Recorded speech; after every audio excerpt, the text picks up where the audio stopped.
Oh yeah, a real YouTuber might be too scared of copyright to play the amazing Terminator theme, but that's what separates the men from the boys. I'm not afraid of copyright claims taking my revenue from me. Tricks on them. I don't even make any revenue on these videos. Wait, why do I do this? I love the first two Terminator films. I mean, I'm not the kind of guy who's going to be calling out assorted model numbers or anything. I mean, I've seen women naked before and everything, but you get it. I'm a fan. When I heard someone made a Terminator game where you play as a resistance fighting in a post-Judgment Day scenario, I was on board. Frankly, the premise alone could sell me on this game, and I'd definitely enjoy it. So I guess what I'm saying is that my opinion is dripping with bias and kind of can't be trusted. But let me try and convince you this game's totally worth your time anyways. Also, while simultaneously possibly trying to ignore the cat batting shit around behind me. I don't know what's going on back there. Look, lots of people have made jokes about Teon, the developer of this game. Looking at their output on Steam surely does not instill any confidence. Something tells me they took this to heart because this game's clearly been made with love. You play as Jacob, a private in the Pacific Division in the Resistance. You'll start in the ruins of Pasadena. Yeah, this looks pretty much like Pasadena. I kid. Pasadena is a lovely place, unless you're a fan of parking. Immediately, I could tell these devs got the setting right. Technically, these graphics aren't any kind of showpiece, but they nailed the mood. I was especially impressed with the lighting. There might be a barrel on fire in the corner with light flickering on the walls, or you might be exploring an abandoned building in the darkness using your flashlight. It's good. The sounds of the plasma rifles firing in all directions reflected perfectly on the flashback of the films.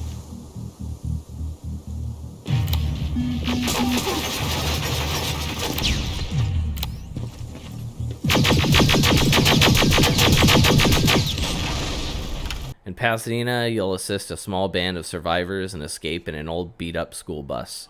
For a while, you'll run errands for your new companions until you can reunite with resistance forces. Once you meet back up with them, you're introduced to Commander Jessica Barron. Ooh, girl, don't threaten me with a good time. Anyone who knows me knows that I don't have a type. But if I did, it would be this woman. She's kind of a pain in the ass, but she also allows your crew into the resistance bunker, so she's alright. This was lovingly recreated from the films and is picture perfect as far as I'm concerned. One could probably guess where the story will end up just based on the setting. They have some fun with the lore of the first two films and include some time travel shenanigans. For once, I'll leave the story vague and not painstakingly recount the entirety of it. Just know that I enjoyed the story more than I ever expected I would. Some of the characters were cardboard cutouts, but I liked them anyways, and the ending felt worth it. Let's talk gameplay. The game has more gameplay mechanics than any AA game has a right to. Firstly, I want to broach the subject of difficulty. Are you kidding me, Cat? What is going on with you? The game features easy, normal, hard, and extreme difficulty. I played on hard difficulty. I tested the water on normal, but I'd actually recommend hard. I'm notorious for playing games leisurely on normal difficulties because I generally am trying to simply experience the game and I frustrate easily. I'm not some legendary gamer by any metric, but playing on hard fit the theme of fighting against Terminators. On hard, all the Terminator models put up a hard fight until the very end of the game when you have top tier weaponry. That feels right to me as a puny human fighting against a force of Skynet's best. This recommendation is not to shame anyone who plays on the lower difficulties, just to explain that even as a filthy casual, I found this to be the better way to play the game. It forces you to use all the game mechanics at your disposal. Then there's the issue of ammo scarcity. At the start of the game, Jacob has nothing more than small arms to work with. This can take out some of the smaller scout drones, but taking on a Terminator is out of the question. You're a resistance member in a post-Judgment Day scenario. You'll have to scavenge guns and ammo off of fallen enemies and explore the environments to get better utility to kill your enemies with. Having to start the game by running from Terminators instead of instantly gunning them down gives you the proper fear of the enemy. It really makes you feel like Spider-Man. It really makes you feel like a resistance fighter. After the first couple missions, I found myself really low on ammo. That's partially because I didn't take advantage of crafting and selling my unused junk. A few missions later, I found myself in a comfortable loop of scavenging the map, using crafting tables to create more ammo, and then selling unused resources back at the camp to restock what I needed. There's also a skill tree of sorts. Features boring upgrades like toughness to reduce damage and super useful features like lockpicking and hacking. The latter two options are essential to get the most out of the maps. The gameplay loop will go something like this. Jacob will be in a camp or at the resistance base speaking to the assorted characters, where they'll give you assorted tasks on top of your mission. You'll fill up stock for your inventory and then head out to a mission. The mission maps are essentially a big hub area. The maps are kind of reminiscent of a game made in 2009. Actually, kind of a lot of the game feels like 2009. The maps are big open spaces that attempt to disguise linearity. There's several paths that usually loop into each other, but that doesn't mean they don't give you enough space to work with. You can follow the direct mission path, or you can complete side tasks given to you by the NPCs. The side quests help earn experience and items, but they also build up trust with your comrades. I would advise you not only to do the side quests, but also to explore the assorted abandoned buildings, as there's tons of spare materials and ammo you can collect for your quest. Plus, it's kind of role-playing as what you're supposed to be. Unless you're one of those guys who are one with the ways of the ninja and planning to dodge most of the conflict, you're going to need the resources. Again, assuming you're playing on hard or extreme difficulty. Once you're finished with a mission area, you can leave and it will return you to the camp or the resistance base, your whatever your hub is. The mission will not just end when your objectives are complete. You have to manually leave the map, so you have control when this happens. When you return to your friends, they'll thank you for your assistance, and you can prod them for personal information or just receive another task from them to start the loop over. This game features multiple endings, and in order to get the quote-unquote good ending, you need to build trust with these characters back at camp. You tell me if these conversations remind you of anything. Looks like you're leaving us soon. Aaron wants to join me. What about you? What do you think about enlisting? Me? No. I still have hope I'll get that bus running again. Also, I don't like the attention Skynet's giving you guys. I'd rather stay as far from the line of fire as possible. Patrick, get back here! You better go see what's going on. At least it seems to me that's what they're going for. You have dialogue options that are very basic. Basically, just being a human being who cares about your friends is the best option, usually. The options that gain trust in your NPC friends are very obvious and clear-cut, but I enjoyed having this mechanic nonetheless, even if some of the writing is kind of stilted. Even simple interactions that aren't always entertaining still add some characterization and reason to want to help these folks. As I said earlier, the first few missions have you mostly running from the Terminators when in their presence. There is an exception to that rule. If you've unlocked the hacking ability, you can hack Skynet's turrets. In an early mission, I hacked one and proceeded to lure like 10 T-800s to their demise.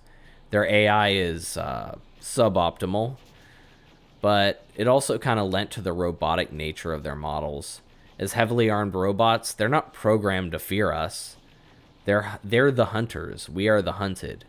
That might just be me justifying bad code, but it worked. Some of the maps have Skynet outposts that you could take on. As you go deeper into the game, they'll become more complex and heavily fortified. They all are guarded by Terminator units and turret systems. I crept around and hacked the turrets until I could get close enough to the mainframe and hack it, but you can simply blow up all the generators on site if you so choose. Around the midway point, you're given access to a melee weapon that can one-shot stealth kill Terminators, but I only have footage of me doing it once because they're pretty numerous and they're hard to get the flank on, especially if you've been neglecting your stealth skills as I had done. The loop of this game fits perfectly in the Terminator universe. Humans fear the Terminators. They're hard to bring down. Resources should be scarce. It's the end of the damn world. Of course you have to collect remnants of the old world to fight back. Yeah, I think it's pretty good. Also on the gameplay note, once you complete the main story, they added an extra mode called Infiltrator mode and you're essentially working as a Terminator trying to hunt down a high-value target. This will add, 45 minutes of extra gameplay for you or something. It's just kind of nice to have a novelty where you get to play as the Terminator and experience the Terminator vision. I enjoyed it. Hey, it's me, interrupting me. In editing, I noticed I neglected to speak on a couple of other very important features that affect gameplay. I didn't speak on how the health system works. This game utilizes medkits with limited regenerating health. When damaged, you'll only regenerate to about 20% of your total health pool, which very much adds to the survival elements of the game. Now that's more items that have to be found to craft medkits, or more to be bought with your scrounged resources. Another very important feature is the way the save system works. There is an autosave feature, but it's not as generous as modern games have you accustomed to. It'll autosave after key moments in the missions or key checkpoints before you get into a large area filled with enemies. The only reliable way to make sure you aren't replaying long segments after death is to find save stations scattered throughout the map. This kind of reminds me of when I played Alien Isolation. Well, in a much milder degree anyways. That game only had save points in the form of payphones. It can be frustrating when you have to replay a long segment because you died really close to the next save point. But in that game, and in this one, I ended up feeling that the more traditional save system adds stakes to your actions. Just another couple mechanics to add to the dire, scavenging nature of being part of the resistance forces. When I said this game feels like it was made in 2009, I was partially referencing this. So when I said it, I didn't necessarily mean that I meant to say it was all a bad thing. Back to the original Shep. Graphically, this game will certainly have some detractors. It's an Unreal 4 game that looks more like an early Unreal 4 game.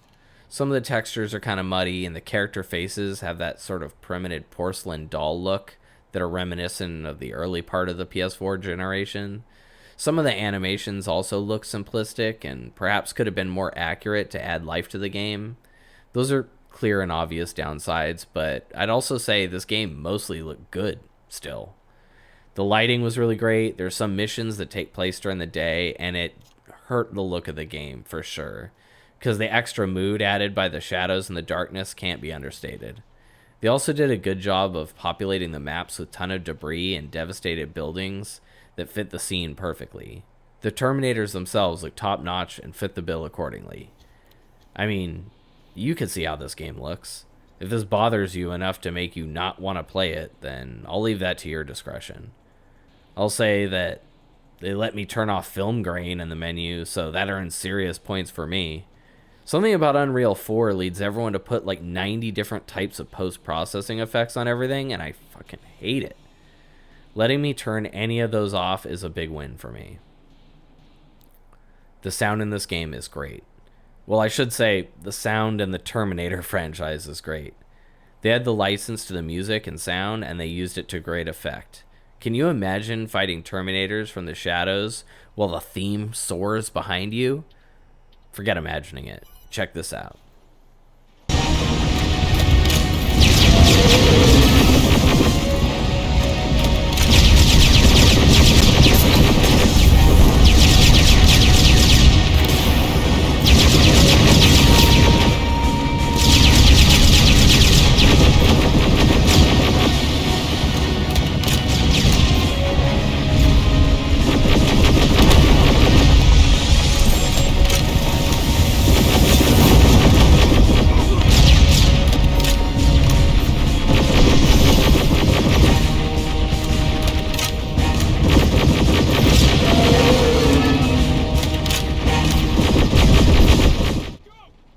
Yeah, that alone basically sold me on this game.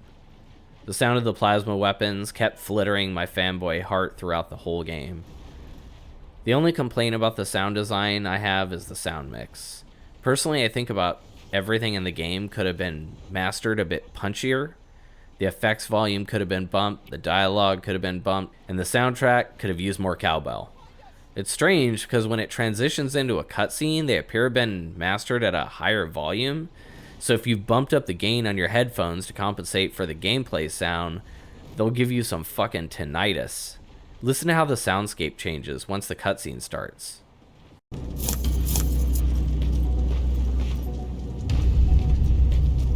don't have time for this, they're coming. On August 29th, 1997, Skynet, a computer system built to protect us, became self-aware. It viewed humanity as a threat to its existence and decided to act. Judgment Day, as we eventually call it. Holy shit! I waited on this game because I was unsure how the Rambo devs were gonna do making a Terminator game. I made this video because I think they did a pretty darn good job. This isn't a game that was made with tons of support studios and huge masses of bodies. It isn't the AAA polished game that many people are used to, but it's a very fun game, and it's even more fun if you love the franchise. They've included tons of small Easter eggs for fans of the franchise, and the gameplay is sound and is generally satisfying and enjoyable. If any of that sounds good to you, then give it a shot. Oh wait, plus there's this. I found this dog and gave it to Jennifer's brother here, and they let me name it. Wolfie's fine, honey. Wolfie's just fine. Take care.